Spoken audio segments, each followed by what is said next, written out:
Intensive interaction is a way of developing early communication with your child. For some children, this may look like babbling, making sounds, blowing raspberries, smiling, giving eye contact, repeating single words, or taking turns. This may start when they are babies. For other children, it may be when they are older. This is an example of early communication.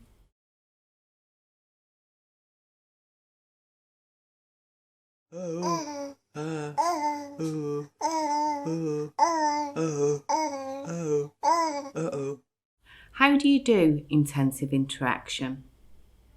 Spend time watching and listening to your child. What sounds and movements do they make? Are they smiling, looking at you, pulling their face? Get comfortable with them at a level where you can see and be with them. This might be side by side on the floor or sat facing them on the sofa or even under a blanket. Tune into your child. When they notice you, you can go into their world and the communication really begins.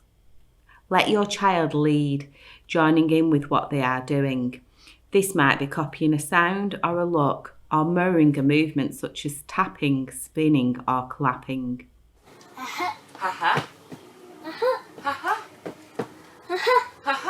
Make yourself interesting. Use different tones of voice and facial expressions. Take turns. Stop when they do, then wait to see if they start again. They may want to repeat the same thing lots of times, or they may like doing different things. This is okay. What might intensive interaction look like? You might be lying, sitting, or moving together, holding, squeezing, or clapping hands together, touching foreheads, rubbing noses, humming, or laughing, looking in the mirror together, or staring at each other, smiling, winking, or even pulling faces at each other. Look at your child's reaction. Are they interested and enjoying it? If not, stop and try again later. At first, the interactions may only last a few minutes, but they will begin to get longer as your child starts to enjoy it and develops their skills. When and where to do intensive interaction. Intensive interaction can happen at any time in any place. It might happen whilst you are playing, cooking, going for a walk, or sitting at the table. Try and do it as often as you can throughout the day, as long as your child is happy to do it. Progress. Progress is made through repetition. The more you do it, the more your child gets to experiment and try the new things they have learnt. What will your child learn? Why use intensive interaction? Your child will learn to have fun and start to enjoy spending time with others, feeling connected to them. They will develop early learning and communication skills. Through us mirroring, they can start to learn the basics of communication, such as understanding facial expressions, copying sounds, taking turns, etc. They will develop the confidence to interact and will begin to understand that what they do and say is important. Don't worry about getting it right. It's about spending positive time with your child and enjoying it together. The only rule is to stop when your child has had enough.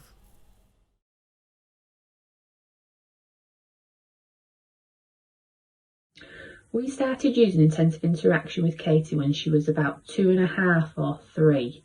It had been suggested to us to try it as a way to get a bit of her attention or just interact with her slightly, just to see what happened. So we watched some videos on what it was and how it worked, and we just started to mimic mostly sounds with Katie and little movements, just to see how she would respond. The actual benefits of it are massive. Once Katie realised that we were there, that we were sharing a moment with her, she looked us in the face even for a few seconds. I think she smiled once, which was massive to us because it showed that she was enjoying it. And as she got older, We just built it up, but we still do it now. And the times would get more, or she would seek you out to do it. But it does have a massive benefit. It sort of teaches them that it's an enjoyable experience to interact with someone. They don't have to be reluctant or scared. They don't have to avoid it. It actually starts to show them that it's a nice experience to share those moments with other people.